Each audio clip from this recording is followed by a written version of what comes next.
Students, today I will discuss an illustration on operating costing. I have already provided you with the elaborative notes of operating costing. So today I will discuss operating costing with an illustration. See the illustration. It is said the unit transport company supplies the following details in respect of a truck of 5-ton capacity. Unit Transport Company supplies the following details in respect of a truck of 5-ton capacity. Cost of truck rupees 4,50,000. Estimated life 10 years. Diesel, oil, gas rupees 150 per trip each way. Repairs and maintenance rupees 5,000 per month. Drivers wages rupees 5,000 per month. Cleaners wages rupees 2,500 per month. Insurance rupees 4,800 per year.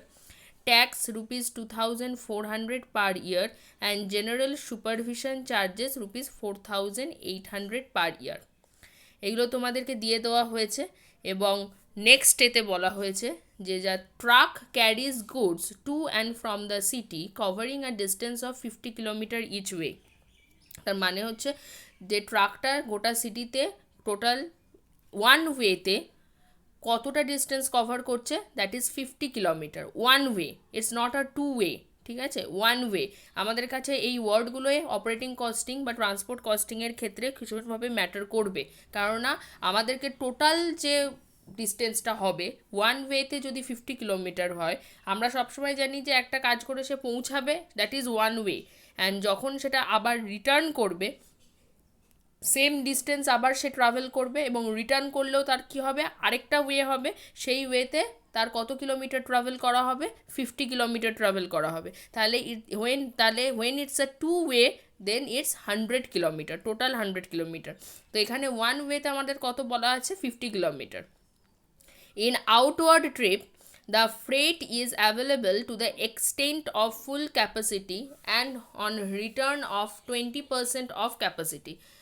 তার মানে কি বলছে, যখন বাইরে যাচ্ছে তখন কি হচ্ছে, তখন যে ফ্রেটটা মানে ফ্রেট যেটা পাচ্ছে, that is freight is available to the extent of full capacity, সেখানে ফুল ক্যাপাসিটি ইউটিলাইজেশন হচ্ছে, বাট যখন রিটার্ন করছে তখন সেটা 20% ক্যাপাসিটি ইউটিলাইজেশন হচ্ছে। Assuming that the truck runs on an average of 25 days a month, মানে হচ্ছে on an average the truck is travelling 25 days a month, not 30 days, 25 days. তাই number of days we will consider in a month for the truck traveling is 25 days. Okay, so you need to calculate operating cost per ton kilometer, and number 2 is rate per ton per trip that the company should charge if a profit of 50% on freight is to be earned. ঠিক আছে, এবং তার সাথে আমাদের পার ton পার ট্রিপের যে rate সেটাও জিজ্ঞাসা করছে বা বার করতে বলা হয়েছে, যে which the company should charge, the company যেটা চার্জ করবে কিসের জন্য, to earn a profit of 50% on freight. ঠিক আছে, আর তার আগের স্লাইডে দেখো আমাদেরকে ডিফারেন্ট যে কস্টসগুলো থাকে বা যে এক্সপেন্সেসগুলো ট্রান্সপোর্ট কোম্পানিকে ইনকার করতে হচ্ছে সেইগুলো দিয়ে দেওয়া হয়েছে, কখনো মানে ওয়ে বেসিসে, ট্রিপ বেসিসে, কখনো মান্থ বেসিসে, কখনো ইয়ার বেসিসে, এইভাবে ডিফারেন্ট এতে দিয়ে দেওয়া হয়েছে আমাদের কস্টগুলোকে। ঠিক আছে, তো আমরা এবারে সলিউশনে যাব। তো সলিউশনে আমরা কি করব, ফার্স্টে দেখো সলিউশনে আমরা ফার্স্টে একটা ওয়ার্কিং নোট করে নেব। এবারে ওয়ার্কিং নোটে আমরা আগে দেখে নেব যে টন কিলোমিটার পার মান্থ কত। ঠিক আছে, আমরা আগের দিনই করছিলাম যে দু রকম হয়, যে অ্যাবসোলিউট বেসিসে হয়, আরেকটা হচ্ছে কম্পোজিট বেসিসে হয়।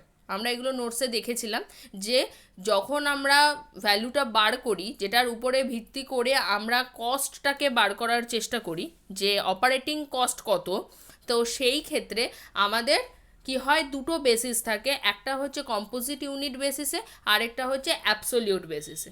ঠিক আছে, তো আমাদেরকে এখানে এই কোশ্চেনে বলা হয়েছে যে operating cost per ton kilometre বার করতে, তাহলে আমাকে per ton kilometre monthly basis, এখানে যেহেতু most of the datas are given in the monthly basis, yearly বেসিসেও আছে, সেটাকে আমরা মান্থে কনভার্ট করে নেব অ্যাজ আমাদেরকে সবসময় একটা টাইম পিরিয়ডের মধ্যেই মেনটেন করতে হবে, কিছুটা মান্থ কিছুটা ইয়ার এরকমভাবে করলে চলবে না।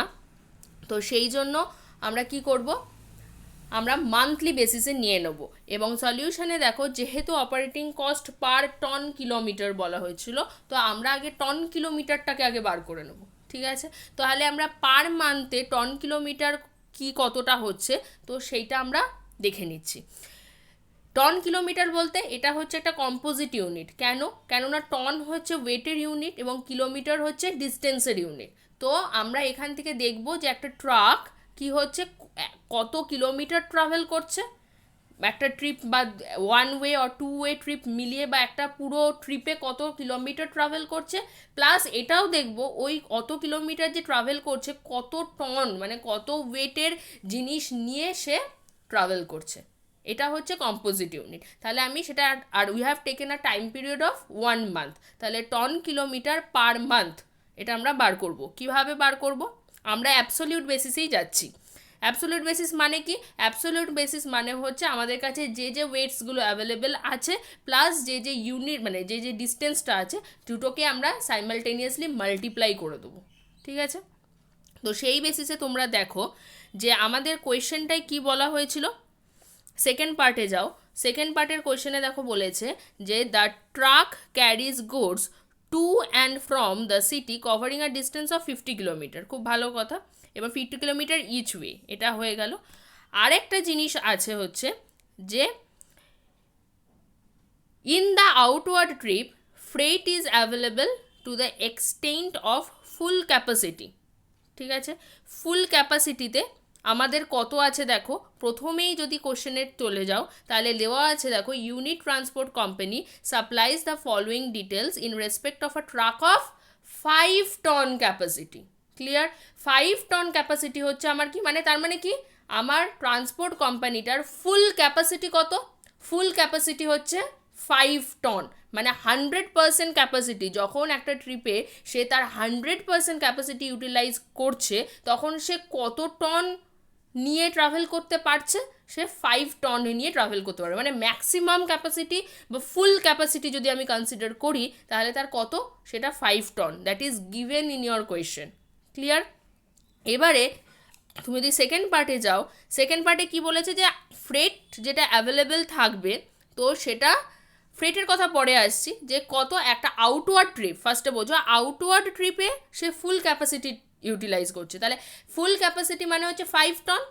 আর যখন রিটার্ন করে আসবে, ঠিক আছে, রিটার্ন করে আসবে তখন তার কত, 20% অফ দ্য ক্যাপাসিটি, মানে ফুল ক্যাপাসিটি যদি যত হবে তার 20% হচ্ছে তার রিটার্ন, ঠিক আছে। মানে রিটার্নে তার 20% হচ্ছে, তাহলে রিটার্নে যদি 20% হয় তার মানে কত, আমার ফুল ক্যাপাসিটি ছিল 5 টন আর রিটার্নে হচ্ছে 20%, তার মানে 5 টনের 20% ইজ ইয়োর 1 টন।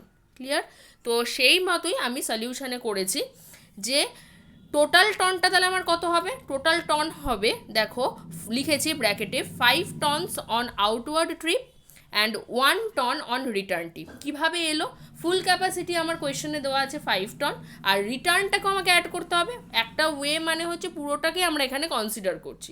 তাহলে রিটার্নটা যেটা আসবে সেই রিটার্নটা 20% of the full capacity, that means 20% of 5 ton, that means 1 ton. তাহলে টোটাল টন কত হলো, 5 ton plus 1 ton, that is your 6 ton.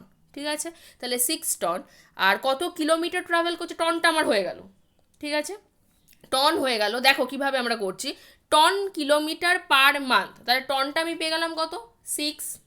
কিলোমিটারটা এবারে কী করবো, কিলোমিটারটা আমার কোয়েশ্চেনে দেওয়া আছে 50 কিলোমিটার ইচ ওয়ে, তাহলে 50 কিলোমিটার ইচ ওয়ে যদি হয় তাহলে into 50 kilometre, 6 tons into 50 kilometre. আর আমি কি বলেছি, কোন টাইম বেসিসে নিয়েছি, আমরা একটা মান্থলি বেসিসে নিয়েছি, তাহলে ton kilometre per month, month মানে হচ্ছে, আর মান্থে ট্রাকটা অন অ্যান অ্যাভারেজ কতদিন ট্রিপটা করছে, সেটা হচ্ছে 25 ডেজ, তাহলে ইন্টু 25, এটা আমরা অ্যাবসোলিউট বেসিসে করছি, পরিষ্কার বোঝা যাচ্ছে যে যা যা আছে সেগুলোকে পরপর মাল্টিপ্লাই করছি। তাহলে টন কিলোমিটার মান্থ, তাহলে টন হচ্ছে 6 টনস, কিলোমিটার 50 কিলোমিটার, মান্থে ডেজ হচ্ছে 25 ডেজ, তাহলে 6 tons into 50 kilometre into 25 days gives you 7500 ton kilometre. ঠিক আছে, তাহলে আমরা টন কিলোমিটারটা টোটাল পেয়ে গেলাম যে কত টন কিলোমিটার হবে পার মান্থে। সেকেন্ড কোয়েশ্চেন হচ্ছে it is assumed that the truck makes only one trip per day. আমরা এটাকে অ্যাজিউম করে নিচ্ছি, যেহেতু আমাদেরকে কিছু বলা নেই। যদি বলা থাকতো যে একদিনে মানে ইচ ডেতে দুটো করে ট্রিপ করে, তাহলে কী করতে হতো, আমাদের টন কিলোমিটার পার মান্থে আরও একটা ইনটু 2 করতে হতো। কিন্তু আমরা এখানে যেহেতু আমাদেরকে কোনো অ্যাডিশনাল ইনফরমেশান দেওয়া হয়নি regarding the number of trips covered in each day, সেটা যেহেতু বলে দেওয়া হয়নি, তাই আমরা এটাকে অ্যাজিউম করে নিয়েছি যে the truck is making only one trip each day. Clear? And the third is, দেখো স্ক্র্যাপ ভ্যালু যেটা আমাদের ফার্স্ট স্লাইডে ছিল, সেই ফার্স্ট স্লাইডে যে স্ক্র্যাপ ভ্যালু, সেরকম কোনো স্ক্র্যাপ ভ্যালু দেওয়া নেই। আমরা জানি যে আমাদের যখন অপারেটিং কস্টিংয়ের কোনো সলিউশন করা হয় তখন সেখানে আমরা 3টে ভাগে ভাগ করি কস্টটাকে। কী কী ভাগে ভাগ করি? একটা হচ্ছে ফিক্সড কস্ট বা স্ট্যান্ডিং চার্জেস, একটা হচ্ছে মেনটেন্যান্স কস্ট, আরেকটা হচ্ছে যে একেবারেই যেগুলো ভেরিয়েবল কস্ট। তো এই যে যেগুলো মানে একটা হচ্ছে ফিক্সড কস্ট, একটা হচ্ছে ভেরিয়েবল কস্ট, একটা হচ্ছে সেমি ভেরিয়েবল কস্ট। কিন্তু আমাদের ফিক্সড কস্টের মধ্যে একটা কি পড়ে? ডেপ্রিসিয়েশন পড়ে। কিন্তু ডেপ্রিসিয়েশনের জন্য আমাদের ফর্মুলা কি? ডেপ্রিসিয়েশন ইকুয়াল টু হচ্ছে যে cost of the truck minus the scrap value divided by the number of years. ঠিক আছে? কিন্তু যেহেতু আমাদের এখানে কোনো স্ক্র্যাপ ভ্যালু দেওয়া নেই, তাহলে আমরা কি অ্যাজিউম করব? There is no scrap value of the truck at the end of his estimated life. তাহলে যদি ডেপ্রিসিয়েশন ক্যালকুলেট করতে লাগে, আমাদের ডেপ্রিসিয়েশন ক্যালকুলেশনের জন্য থার্ড পয়েন্টে যাও, the scrap value of the truck is assume to be nil. কোনো স্ক্র্যাপ ভ্যালু থাকবে না যখন ট্রাকের এস্টিমেটেড লাইফটা শেষ হবে। এস্টিমেটেড লাইফ কত আছে? 10 ইয়ার্স কোশ্চেনে দেওয়া আছে। এবার 10 ইয়ার্স পরে ট্রাকের আর কোনো ভ্যালুই থাকবে না। ঠিক আছে? এটাই আমরা অ্যাজিউম করে নিয়েছি। কারণ স্ক্র্যাপ ভ্যালু মানে কি? স্ক্র্যাপ ভ্যালু মানে হচ্ছে যে এস্টিমেটেড লাইফের শেষ হয়ে যাওয়ার পরেও যদি ট্রাকটাকে সেল করে বা ট্রাকের কোনো ভ্যালু পড়ে থাকে, তাহলে সেই ভ্যালুটা হচ্ছে স্ক্র্যাপ ভ্যালু। তো এখানে যেহেতু কোনো কিছু আমাদের বলে দেওয়া নেই, so it's assume that the scrap value is nil. এবারে the scrap value of the truck is assume to be nil. তাহলে ডেপ্রিসিয়েশন কী হবে? ডেপ্রিসিয়েশনে ফর্মুলা হচ্ছে cost of the truck minus the scrap value divided by estimated life or number of years. তাহলে সেই জায়গাতে আমার স্ক্র্যাপ ভ্যালু যেহেতু নীল, দ্যাট মিনস ইটস 0, তাহলে cost of the truck minus 0 divided by number of years. Cost of the truck তোমাদের কোয়েশ্চেনে দেওয়া ছিল 4,50,000 minus 0 divided by 10, that means 4,50,000 divided by 10, that is equal to rupees 45,000. It is the depreciation for the whole year. এটা কিন্তু সারা বছরের মানে এক একটা বছরে 45,000 করে ডেপ্রিসিয়েট করছে ট্রাকটা। ঠিক আছে? এবারে আমরা চলে আসছি যে একটা টেবিল, যে টেবিলটা আমাদেরকে ক্যালকুলেশনটা দেখাবে to get the operating cost per ton kilometre for the transport company. তো আমি বলেছি অলরেডি আগে যে অপারেটিং কস্টিংয়ের ক্ষেত্রে আমাদের 3টে কস্টকে মাথায় রাখতে হয়। একটা হচ্ছে ফিক্সড অর স্ট্যান্ডিং চার্জেস, একটা হচ্ছে variable charges or variable costs, another is your semi variable cost বা যেগুলোকে মেনলি আমরা ধরি মেনটেন্যান্স চার্জেস বলে। ঠিক আছে? তো সেই মতোই আমি একটা বেস করে টেবিল বানিয়েছি এবং এই টেবিল অনুযায়ী আমরা কস্টগুলোকে অ্যাসার্টেন করব। দেখো ফিক্সড কস্টস, এবারে ফিক্সড কস্টের মধ্যে কী কী পড়ে আমরা যদি ফার্স্ট টেবিলে চলে যাই, আমি একবার ফার্স্ট টেবিলটাকে ডিসকাস করে নিচ্ছি। যে ফার্স্ট টেবিলে দেখো cost of the truck, estimated life, এখান থেকে আমরা ডেপ্রিসিয়েশন পেয়ে গেছি। Depreciation is always fixed. ঠিক আছে? কেননা ডেপ্রিসিয়েশন ফিক্সড কেন নয়? কেননা এই ডেপ্রিসিয়েশন ফিক্সড কেননা irrespective of the truck is traveling, truck is making the trip or not, ট্রাকের ভ্যালু কিন্তু with the passage of time depreciate করবে, ভ্যালু কমবে। তাই জন্য depreciation has to be considered as a fixed expense. Okay, then আসছে দেখো diesel oil gas. Diesel oil gas কিন্তু আমার ফিক্সডের মধ্যে আসবে না, কেননা diesel oil gas is a variable in nature. কেন ভেরিয়েবল ইন নেচার? কেননা এটা হচ্ছে সবসময় ইনকার করতে হচ্ছে, যখনই এটা ট্রাভেল করবে, ট্রাকটা ট্রাভেল করবে বা ট্রাকটা ট্রিপ নেবে, তখনই সেটা ইনকার করতে হবে। তাই সেটা কখনোই ওটা ফিক্সড হতে পারে না, কারণ it's variable in nature, it's changing in nature. Next repairs and maintenance, এটাও হচ্ছে কি ভেরিয়েবল ইন নেচার, সবসময় হচ্ছে না বা হবেই এরম ব্যাপার নয়, তাই এটা ফিক্সড বা স্ট্যান্ডিং চার্জেসে আসবে না, ইটস ভেরিয়েবল ইন নেচার। আচ্ছা, ড্রাইভার্স ওয়েজেস কী হবে, ট্রাক ট্রিপ নিক কি না নিক, ড্রাইভার তো অ্যাপয়েন্টেড, তাই জন্য ড্রাইভার যেহেতু এমপ্লয়েড, তাই জন্য ড্রাইভারের ওয়েজেস কিন্তু সারা বছর বা সারা মান্থ ধরেই মানে মান্থলি তাকে পেমেন্ট করতে হবে, তাহলে পেমেন্ট যখন করতেই হবে, it's a standing charge, therefore it has to be considered as a fixed expense.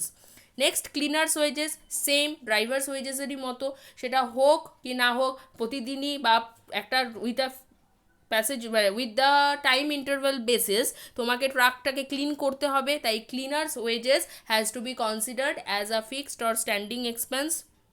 Insurance same, কারণ ইন্স্যুরেন্সও ট্রাকের আমাদেরকে প্রতি বছরই মেনটেন করতে হয়, তাই that is also a fixed expense. Tax is also a fixed expense, কারণ না ট্যাক্স আমার ট্রিপ কত হচ্ছে না হচ্ছে সেটার উপরে ডিপেন্ড করে না, tax has to be paid at the end of the year or on a quarterly basis or on a half yearly basis. আচ্ছা, নেক্সট হচ্ছে জেনারেল সুপারভিশন চার্জেস। এই জেনারেল সুপারভিশন চার্জেসটাও কি, মানে জেনারেল নর্মাল যে supervision, যে একটা truck যে ট্রাভেল করছে বা ট্রাক ট্রিপ নিচ্ছে বা একটা যে কোম্পানি চলছে, তার তো একটা সুপারভিশন চার্জ করতে হয়, মানে তার তো দেখভালের একটা দরকার পড়ে, কাউকে তো রাখতে হয়, তাহলে তার যে একটা এক্সপেন্সেস থাকে বা তার যে একটা চার্জেস থাকে, that is considered as general supervision charge and it has to be incurred throughout the year irrespective of the number of trips the truck is making in the ইয়ার।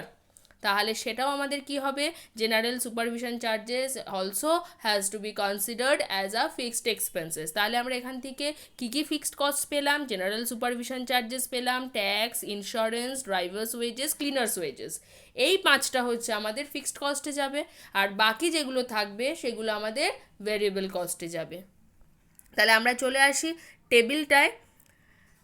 টেবিলে দেখো fixed cost আমি পরপর লিখেছি, আর আমরা এখানে কি বেসিসে করছি, আমরা এই বেসিসেই রাখছি যে পার মান্থ বেসিসে রাখছি। তাহলে পার মান্থ অনুযায়ী ড্রাইভার্স চার্জেস হচ্ছে 5000 per month, cleaners charges 2500 per month, tax আমাদের দেওয়া ছিল কোয়েশ্চেনে, যদি দেখো যে 2400 পার ইয়ার ছিল, তাহলে আমি যদি মান্থ করতে চাই তাহলে আমাকে কি করতে হবে, there are 12 months in a year and we will divide it by 12 to get a monthly expense. Okay, তাহলে সেটা আমি করে দেখিয়েও দিয়েছি, দেখো যে 2400 divided by 12 will give you 200, that is on a monthly basis.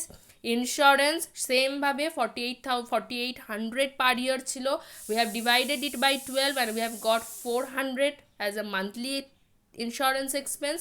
And general supervision সেটাও তোমাদের দেওয়া ছিল 4800 per year, so I have divided it by 12 to get the monthly charges, that is rupees 400। তাহলে এই পাঁচটা কস্টকে আমরা যদি অ্যাড করি we will gate 8500, total cost 8500, that is fixed cost, total fixed cost is 8500। আর এটাকে যদি আমরা কি করব, আমরা ডিভাইড করে দেবো, কি দিয়ে ডিভাইড করব, আমাদের দেখো পাশে একটা টেবিল রয়েছে, that is per ton kilometre. এবারে আমরা তো আগের স্লাইডেই করেছি যে টোটাল টন কিলোমিটার আমাদের কত, পয়েন্ট নাম্বার 1-এ দেখো 7500 টন কিলোমিটার, তাহলে আমার টোটাল কস্ট কত হচ্ছে, টোটাল ফিক্সড কস্ট হচ্ছে 8500, ঠিক আছে। আর if I divide the total fixed cost by total ton kilometre, then I will get the total fixed cost per ton kilometre.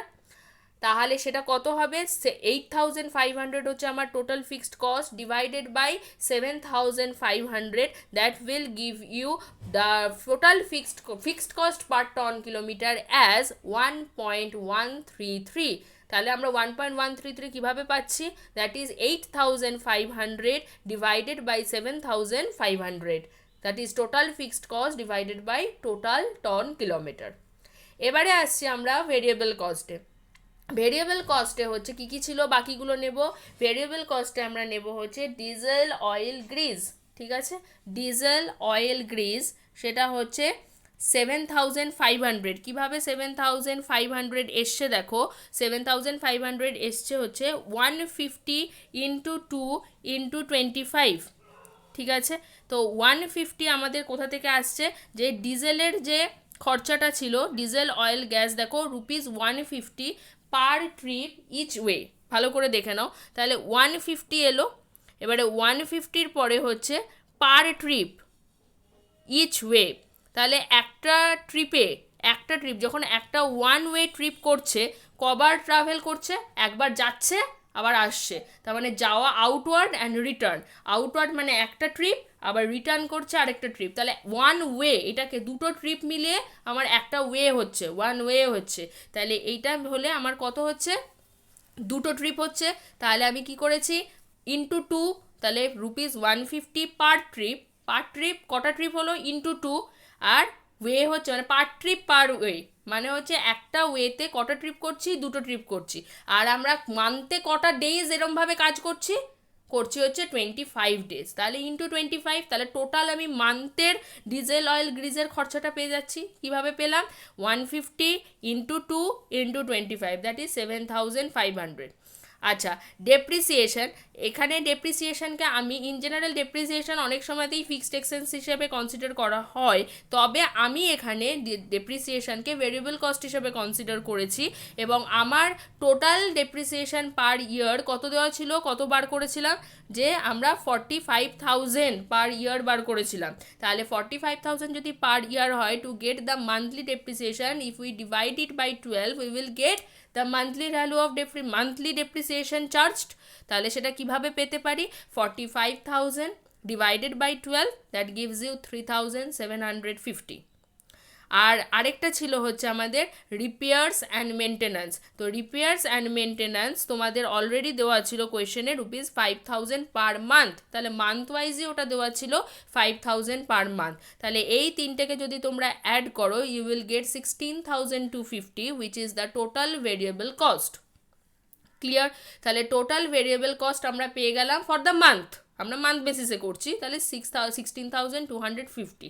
এবারে আমরা যদি এটাকে ভেরিয়েবল কস্ট পার টন কিলোমিটারে করতে চাই, তাহলে 16,250 and we will divide it by total ton kilometre again. তাহলে total ton kilometre আমাদের কত আছে? আগের স্লাইডে আমরা দেখেছি 7,500 টন কিলোমিটার।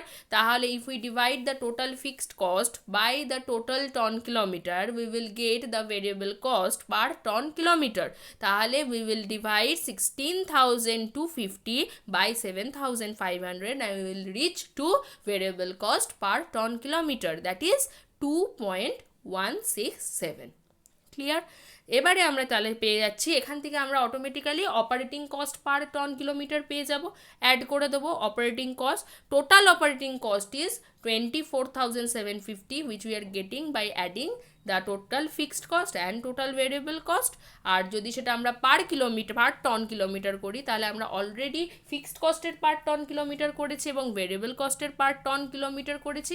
এই দুটোকে অ্যাড করলে আমরা পাবো হচ্ছে 3.300, that is the operating cost per ton kilometer is ₹3.30। এটা ছিল আমাদের পার্ট এ, যেটা আমাদেরকে ক্যালকুলেট করতে বলা হয়েছিল। অ্যান্ড সেকেন্ড পার্টে আমাদেরকে বলা হয়েছে যে rate per ton per trip বার করো, that the company should charge if a profit of 50% on freight is to be earned। তাহলে আমাদেরকে ফ্রেটের রেটটা বার করতে বলা হচ্ছে, কিভাবে? পার টন পার ট্রিপ যেটা company should charge to earn a profit of 50% of profit, এই ফ্রেট। ঠিক আছে, এটা দেখো আমরা কিভাবে করেছি, যে ফ্রেট রেট বলে করেছি নাম্বার বি। আমাদের তো operating cost per ton kilometre আমরা পেয়ে গেছি, তাই না? তা operating cost per ton kilometre আগের স্লাইড অনুযায়ী ইট ইজ ₹3.30। খুব ভালো কথা। এবারে আমাকে এখানে কি বলে দিয়েছে, যে আমাকে প্রফিটটা কত আর্ন করতে হবে? প্রফিটটা হচ্ছে পার টন কিলোমিটার 50% অফ ফ্রেট। তার মানে আমাকে ফ্রেটটা এমন একটা ভ্যালু হতে হবে যেটার মানে প্রফিটটা হবে কত? 50%। তার মানে আমি এই জিনিসটা বলতে পারি যে আমার টোটাল ফ্রেটটা, মানে আমার যদি 50% অফ ফ্রেট হয়, তাহলে টোটাল ফ্রেট হচ্ছে 6.60। তাহলে 6.60 তার যদি 50% আমি করি, দ্যাট ইজ কামিং টু 3.30। ঠিক আছে, তাহলে আমি বলতে পারি যে cost per ton kilometre 3.30, profit per ton kilometre 3.30, that is 50% of freight. কেননা যখন we will add these two, we will get 6.60 as the freight rate, আর 6.60 50% হচ্ছে 3.30। ক্লিয়ার? এটা ছিল তোমাদের একটা illustration. Go through this. If you face any problem, then ask me. Thank you.